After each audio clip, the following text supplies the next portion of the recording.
Halo semuanya, semoga hari ini semua dalam keadaan sehat dan bahagia. Pada kesempatan kali ini saya akan menjelaskan tentang tata nama senyawa. Baik, langsung saja kita mulai. Jadi tata nama senyawa di sini akan saya bagi menjadi dua. Yang pertama ada tata nama senyawa biner, kemudian yang kedua ada tata nama senyawa poliatomik. Nah, senyawa biner ini adalah senyawa yang terbentuk dari dua atom. Jadi hanya dua atom yang membentuk, misalnya NaCl, H2O. Jadi itu adalah senyawa biner. Jadi terbentuk dari dua atom. Kemudian ada tata nama senyawa poliatomik. Nah, ini adalah senyawa-senyawa yang berasal dari ion-ion poliatomik. Jadi kalian sudah pelajari di kelas 1 semester 1 tentang ion poliatomik dan ion monoatomik. Silakan lagi dibaca tentang itu. Nah, untuk tata nama senyawa biner ini nanti dibagi lagi menjadi dua, ada senyawa ion atau senyawa yang terbentuk dari logam dengan non-logam, kemudian ada senyawa kovalen, itu non-logam dengan non-logam. Jadi kalian harus ingat juga kembali pelajaran di semester 1 tentang ikatan kimia. Jadi ada ikatan ion dan ikatan kovalen. Nah, langsung saja kita mulai. Yang pertama membahas tentang tata nama senyawa biner. Senyawa ion yaitu logam dengan non-logam. Jadi senyawa ion, jadi tata nama senyawa ion atau tata nama senyawa yang terbentuk dari atom logam dengan non-logam. Jadi sudah kalian pelajari di semester 1 tentang ikatan kimia. Jadi ada ikatan ion, itu adalah ikatan yang terbentuk dari ikatan senyawa atom logam dengan atom non-logam. Nah, di mana atom logamnya itu adalah golongan 1A, 2A, non-logamnya itu adalah 6A dan 7A. Nah, jadi misalnya 1A, unsurnya 11Na. Nah, ini kalau dibuatkan konfigurasi elektronnya adalah 2, 8, 1. Nah, agar bisa mencapai kestabilan, atom Na ini cenderung untuk melepas elektronnya. Jadi dia melepas elektron terakhirnya, sehingga konfigurasinya menjadi 28. Dia sudah memenuhi aturan oktet. Jadi Na ini cenderung melepas satu elektron terakhirnya atau elektron valensinya. Nah, karena dia melepaskan satu elektron terakhir, maka atom Na ini akan menjadi bermuatan positif karena dia melepaskan elektron yang bermuatan negatif, sehingga Na ini akan kelebihan satu elektron positif. Jadi dia menjadi bermuatan Na plus atau positif 1. Kalau K konfigurasinya 2, 8, 8, 1. Nah, dia juga akan cenderung melepaskan satu elektron terakhirnya, sehingga konfigurasinya menjadi 2, 8, 8, sehingga bisa memenuhi aturan oktet. Jadi ingat lagi di semester 1 tentang ikatan kimia. Jadi dia melepas satu elektron, sehingga dia akan menjadi bermuatan K+, jadi bermuatan positif 1, sehingga di sini golongan 1A ini Na dan K, contohnya dia bermuatan positif 1. Nah, kalau dari golongan 2A misalnya 12 Mg, kalau dibuatkan konfigurasi 282, dia akan cenderung menjadi bermuatan atau melepaskan 2 elektron terakhirnya. Nah, kalau dia melepaskan 2 elektron terakhir, maka dia akan menjadi bermuatan 2 positif. Jadi dia melepaskan 2 muatan negatif, sehingga di atom Mg ini akan kelebihan 2 muatan positif, sehingga dia menjadi Mg2 positif. Kalau Ca 2882, nah dia juga akan cenderung melepaskan 2 elektron, sehingga dia akan menjadi bermuatan Ca2+, jadi bermuatan 2 positif. Sehingga untuk golongan 2A ini muatannya adalah plus 2. Yaitu kalau logam. Nah, kalau yang non logam misalnya 6A, 6A itu ada 9F.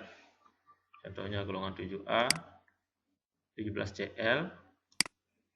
Nah, kalau 9F ini buat konfigurasi elektronnya menjadi 27. Nah, 27 dia akan cenderung untuk menangkap 1 elektron, sehingga konfigurasinya akan menjadi 28. Karena menangkap 1 elektron, dia akan kelebihan 1 muatan negatif, sehingga F ini akan bermuatan F negatif 1. Jadi kalau nggak ada satunya artinya negatif 1 ya, ditulis negatif aja, artinya negatif 1.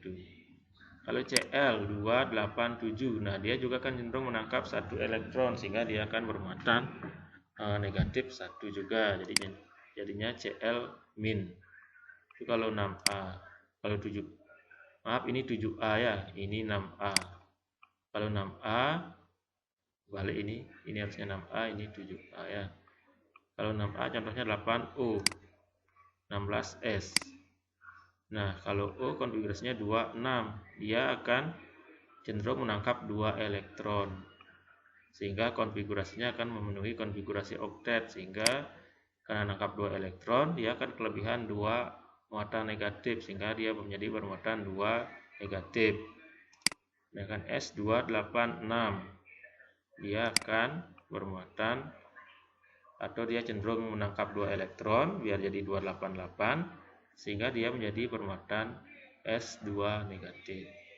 Sehingga di sini bisa kita simpulkan atom-atom dari golongan 1A itu muatannya plus 1, dari 2A muatannya plus 2, Al dari golongan 3A karena 3A yang berwujud logam hanya Al itu plus 3, dari golongan 6A itu min 2, ini min 2, 7A itu min 1. Nah, itu sebagai awal pembelajaran tata nama senyawa ion atau senyawa yang tersusun dari atom logam dengan non logam. Nah, kita lanjut. Nah, untuk tata nama senyawa logam dan non logam itu dibedakan lagi menjadi 2. Jadi ada logam dengan 1 muatan dan ada logam yang memiliki lebih dari 1 muatan atau lebih dari 1 bilangan oksidasinya. Nah, untuk logam dengan 1 muatan itu adalah logam-logam dari golongan 1A, 2A, dan 3A. Jadi ini harus kalian hafalkan golongan 1A apa saja isinya, 2A apa saja isinya. Jadi harus diingat yang mana logam kelas 1A, mana logam golongan 2A, mana logam golongan 3A. Jadi nanti biar gampang dalam memberikan nama. Jadi kalau logamnya adalah dari golongan 1, 2, dan 3A, untuk tata namanya nanti seperti ini. Nama logamnya, kemudian nama non logam, ditambah akhiran ida. Jadi itu untuk tata nama senyawa logam, di mana logamnya itu berasal dari golongan 1A, 2A, atau 3A. Jadi namanya nama logamnya, kemudian nama non logam ditambah akhiran ida. Contoh misalnya NaBr. Jadi kalau senyawa logam dengan non logam, logamnya pasti yang di depan, non logam di belakang. Jadi untuk memberikan nama disebutkan dulu nama logamnya. Jadi Na-nya ini, Na ini apa? Na itu adalah natrium. Kemudian baru nama non logamnya. Br berarti Br-nya brom, ditambah akhiran ida sehingga jadinya natrium bromida. Jadi natrium bromida. Kemudian Na2O. Jadi sebutkan dulu nama logam, kemudian nama non logamnya. Na itu adalah natrium, O itu oksigen. Tambah akhiran ida jadinya natrium oksida. Jadi kalau oksigen jadinya oksida. Kemudian adalah K2O. Jadi sama, sebutkan nama non logamnya, kemudian nama non logamnya. Jadi indeksnya ini nggak berpengaruh dalam pemberian namanya. Jadi misalnya K berarti kalium, O-nya oksida. Kemudian ada MgBr2, berarti Mg-nya itu magnesium, Br-nya brom, berarti jadinya magnesium bromida. Jadi itu cara memberikan nama kalau logamnya berasal dari golongan 1A, 2A, atau 3A. Jadi lihat di sini Na itu golongan 1A. Ini Na, K golongan 1A, Mg golongan 2A. Jadi kalian harus ingat logam-logam itu golongan 1A berapa, apa saja, 2A apa saja, 3A apa saja. Nanti lihat di sistem periode unsur. Jadi dihafalkan yang golongan A-nya. Nah, sekarang dibalik, ini dari rumus kimia mencari namanya. Nah, kalau misalnya dari namanya disuruh menentukan rumus kimianya, bagaimana caranya? Apakah kalsium fluorida? Apakah langsung kalsium itu Ca, F-nya fluoridanya itu F, atau langsung CaF, atau bagaimana? Jadi nggak bisa langsung dikasih nama ya. Misalnya kalsium fluorida, kalsiumnya Ca, fluoridanya F, langsung CaF, nggak bisa. Jadi karena ada muatan di sana yang harus disetarakan.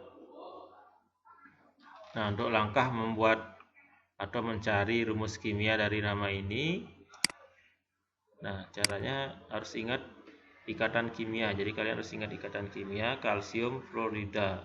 Kalsium itu dari golongan 2A, fluorida F itu golongan 7A. Jadi kalsium itu Ca, nomor atomnya 20. Kalau dibuatkan konfigurasinya menjadi 2882. Nah, kalsium ini cenderung untuk mencapai kestabilan melepaskan 2 elektron, sehingga nantinya konfigurasinya menjadi 288 stabil. Jadi dia cenderung melepas 2 elektron.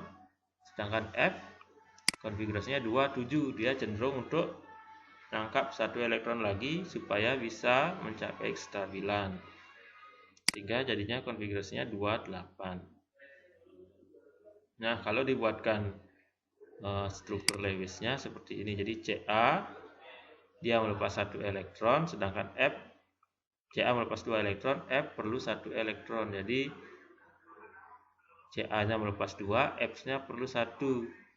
Sehingga supaya tersalurkan semua elektron valensi dari Ca ini perlu F lagi 1 untuk menerima elektron dari Ca. Sehingga di sini Ca-nya 2 elektron valensinya, kemudian F-nya 7.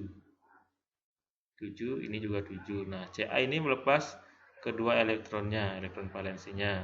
Diterima 1 oleh F yang di atas, 1 oleh F yang di bawah. Sehingga karena Ca sudah melepas 2 elektron, jadinya 288, konfigurasinya stabil. Nah, F-nya juga yang di atas menerima 1 elektron, sehingga jadinya 28, stabil. F yang di bawah juga stabil, sehingga jadinya Ca karena melepas 2 elektron menjadi Ca2+. F ini karena nangkap 1 elektron menjadi F-. F yang di bawah juga nangkap jadi F-. Sehingga 2+, min 1, min 1, habis matanya. Jadi sudah netral, sehingga yang tersisa adalah Ca dan F2. CaF2. Jadi kalau kalsium fluorida itu rumus kimianya CaF2. Jadi nggak bisa langsung kalian tuliskan kalsium Ca, fluoridanya F, jadinya CaF, nggak bisa. Jadi harus biar setara muatannya, CaF2. Atau nanti untuk cara cepatnya bisa ditulis seperti ini. Kalsium itu lambangnya adalah Ca. Nah, Ca dia dari golongan 2A, berarti muatannya adalah 2+, sehingga jadinya Ca2+. Kemudian fluorida lambangnya adalah F. Nah, F ini golongan 7A. 7A berarti muatannya min 1, jadi F-. Nah, untuk membuat rumusnya nanti tinggal disilang. Jadi muatan ini, jumlah muatan ini disilang menjadi indeks dari F. Ini 1 ini disilang ke sini. Jadi seperti itu. Dikali silang istilahnya. Jadi ini kan F- berarti 1 jumlah muatannya. Sehingga satunya nanti turun jadi indeksnya Ca, 2 ini turun menjadi indeksnya F, sehingga jadinya CaF2. Jadi 2-nya ini turun ke sini. Satunya F ini turun ke sini. Nah, 1 nggak usah ditulis, CaF2 jadinya. Jadi ini cara cepatnya. Sehingga kalsium fluorida itu adalah CaF2. Nah, bagaimana contoh selanjutnya natrium sulfida. Jadi sama caranya, natrium itu adalah lambangnya Na. Jadi natrium sulfida terdiri dari natrium dan sulfida. Natrium itu lambangnya Na, Na itu golongan 1, jadi muatannya plus 1. Sulfida itu lambangnya S. Nah, S itu golongan 6A sehingga muatannya min 2. Kemudian disilang. Jadi 2-nya turun, 1-nya turun ke S, 2 ini turun ke Na sehingga jadinya Na2S. Jadi rumus kimia dari natrium sulfida adalah Na2S. Kemudian aluminium oksida. Nah, sama caranya seperti ini. Aluminium lambangnya Al, dia golongan 3A, berarti Al 3+ muatannya. Kemudian oksida itu oksigen golongan 6A, berarti O2- disilang sehingga jadinya Al2O3. Nah, itu cara mencari rumus kimia dari namanya. Jadi aluminium oksida itu Al2O3. Jadi yang perlu kalian ingat adalah golongan 1A apa saja anggotanya. Jadi ada Na, alina, K, Rb, Cs.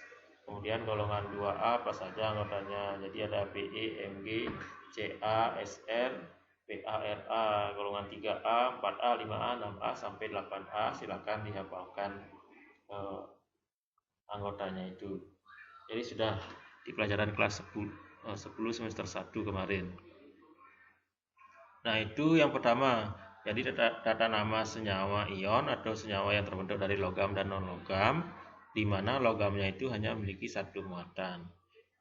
Jadi ini tata namanya nama logam, nama non-logam tambah akhiran ida. Nah, yang kedua itu adalah tata nama senyawa ion, di mana logamnya memiliki lebih dari satu muatan. Itu adalah logam-logam dari golongan B. Jadi logam selain golongan A pasti golongan B. Jadi nanti kalian hafalkan saja unsur-unsur di sistem berdiri unsur yang golongan A saja dulu dihafalkan. Nah, kalau hafal golongan A-nya pasti tahu yang mana golongan B. Nah, kalau logamnya memiliki lebih dari satu muatan, tata namanya menjadi nama logam, kemudian muatan dari logamnya, kemudian nama golongan tambah akhiran ida. Contoh, misalnya CuCl. Jadi Cu ini bukan dari golongan A, jadi dia golongan B, jadi ada logam golongan transisi. Kemudian Cl dari 7A. Jadi yang pertama harus dicari dalam tata nama senyawa logam, di mana logamnya itu dari golongan transisi atau dari golongan B, adalah muatan dari logamnya ini, Cu-nya berapa muatannya. Baru bisa memberikan nama. Nah, untuk mencari berapa muatan Cu-nya, gunakan pernyataan ini. Jadi jumlah muatan dalam senyawa sama dengan 0. Jadi kalau muatan Cu tambah muatan Cl dijumlahkan pasti hasilnya sama dengan 0. Karena dalam senyawa netral jadinya. Sehingga di sini jadi kalau muatan Cu ditambah dengan muatan Cl hasilnya pasti sama dengan 0. Nah, Cl ini dia golongan 7A. Nah, kalau 7A golongan 7A muatannya itu sama dengan min 1. Nah, muatan Cu berapa? Ini dicari nanti. Jadi muatan Cu ditambah min 1. Min 1-nya ini adalah muatan Cl-nya dari golongan 7A sama dengan 0. Nah, min 1 pindahkan ke kanan. Jadinya Cu sama dengan 1. Jadi muatan Cu-nya adalah 1. Nah, dari sini baru bisa dibuatkan namanya. Jadi CuCl. Cu itu adalah namanya tembaga. Muatannya 1 berarti tembaga 1 ditulis dalam angka Romawi, kemudian ditambah nama non logamnya klor. Cl klor tambah akhiran ida jadinya tembaga 1 klorida. Jadi itu yang membedakan antara logam dari golongan A, golongan utama, dan logam dari golongan transisi. Kalau logamnya dari golongan A, seperti yang tadi, langsung dikasih nama. Kalau logamnya dari golongan B, harus dicari dulu muatannya. Contoh selanjutnya, contoh 2, SnO2. Nah, sama seperti tadi. Jadi jumlah muatan dalam senyawa itu sama dengan 0. Sehingga dijumlahkan muatan Sn ditambah 2 kali muatan O. Jadi karena O-nya ada 2 di sini. SnO2. Jadi muatan Sn tambah 2 kali muatan O sama dengan 0. Nah, di sini O-nya adalah golongan 6A sehingga muatannya min 2. Sehingga jadinya di sini Sn tambah 2 kali min 2 sama dengan 0. Sn min 4 sama dengan 0. Jadi min 4-nya kemudian pindah ke sini, jadinya Sn sama dengan 4. Jadi muatannya adalah 4 sehingga namanya menjadi ada nama logam, muatan, nama non logam tambah ida. Jadi SnO2 logamnya Sn. Sn-nya itu adalah timah. Muatannya 4 berarti 4 Romawi. Non logamnya O, oksigen tambah kiranida jadinya oksida, sehingga namanya timah 4 oksida. Nah, itu untuk SnO2. Contoh selanjutnya ternyata Ag2O. Ag2O jadi sama caranya. Jadi jumlah muatan dalam senyawa sama dengan 0. Jadi Ag-nya ada 2, berarti 2 kali muatan Ag tambah O-nya ada 1 tambah muatan O sama dengan 0. Nah, O-nya tadi kan golongan 6A, muatannya min 2. Sehingga jadinya 2 kali Ag tambah min 2 sama dengan 0. Min 2 pindah ke kanan, jadinya 2 Ag sama dengan 2. 2-nya ini pindah ke kanan, Ag sama dengan 2/2 sama dengan 1. Nah, untuk tata nama seperti tadi, nama logam dulu, muatan logamnya, kemudian baru nama non logam ditambah ida. Jadi Ag2O berarti nama logamnya Ag perak. Muatannya 1 berarti perak, 1 non logamnya O berarti oksida, perak 1 oksida. Jadi nama dari Ag2O adalah perak 1 oksida.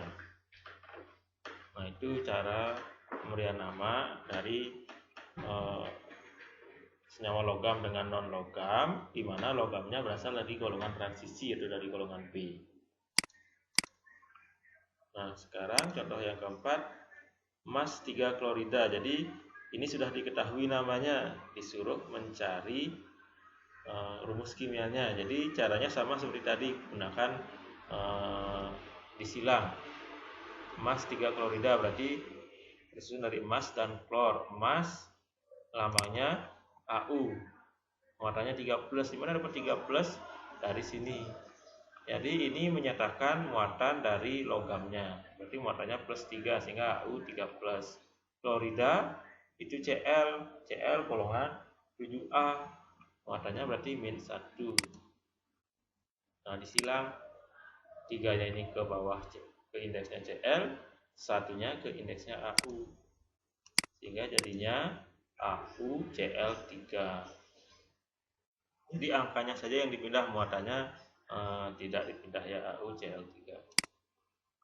Contoh selanjutnya kadmium 1 oksida. Nah, kadmium itu Cd. Cd muatannya 1, jadi Cd plus. Oksida O golongan 6A 2 min, sehingga jadinya disilang 1-nya ini ke bawah O, 2-nya ke bawah Cd, sehingga jadinya Cd2O. Nah, itu namanya atau rumus kimianya. Nah, itu sekian penjelasan saya tentang tata nama senyawa. Nah, yang dijelaskan tadi adalah tata nama senyawa logam dengan non logam. Jadi yang perlu diingat adalah kalau logamnya dari golongan A atau golongan utama, langsung diberikan nama dengan rumus nama logam tambah nama non logam tambah kiranida. Nah, kalau logamnya dari golongan B atau golongan transisi, dicari dulu muatan dari atom logamnya. Jadi sekian saja untuk video kali ini. Terima kasih atas perhatiannya.